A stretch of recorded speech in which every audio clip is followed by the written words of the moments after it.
Ever wondered what Air India's business class is like? Join me on my 9-hour flight from Mumbai to London and trust me, you'll want to see this. Perks of business class, you get to board first and I was one of the first people to enter. Went straight to my seat and you get greeted with a shawl, pillow and even headphones. And this welcome drink. Okay, listen, this champagne, actually good. Like good. The flight hadn't even taken off yet and they were already handing out stuff left, right and center. The amenity kit had everything. Eye mask, socks, hand cream, body lotion, earplugs, dental kit, lip balm, even slippers. I was like, okay, we're living the soft life, baby. And then the air hostess comes around with pajamas, actual flight PJs. I changed in like 2 seconds and was fully cozy mode before we even left the ground. They actually give you a full-on menu with food and drinks and I went straight for a mimosa and it came with chakna, iconic behavior. Of course, I immediately embarrassed myself by trying to sip it through the stirrer, classic me. And then came the first course of a spiced watermelon with hot bread and butter, 9 on 10 for taste. Then came the mains of home-style chicken curry, also great, I'd give this an 8 on 10. For dessert, I got the chocolate espresso ganache, which was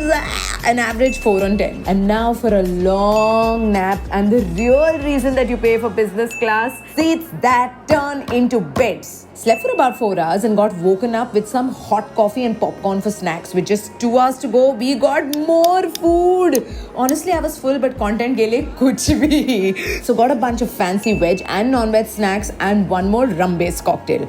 And what's the final verdict? Was this worth it for the comfort and service? Absolutely. Air India actually pleasantly surprised me, and no, this is not a sponsored video. But if Air India, you'd like to collab with me and pay for my next ticket, I'm not saying no. Okay, bye.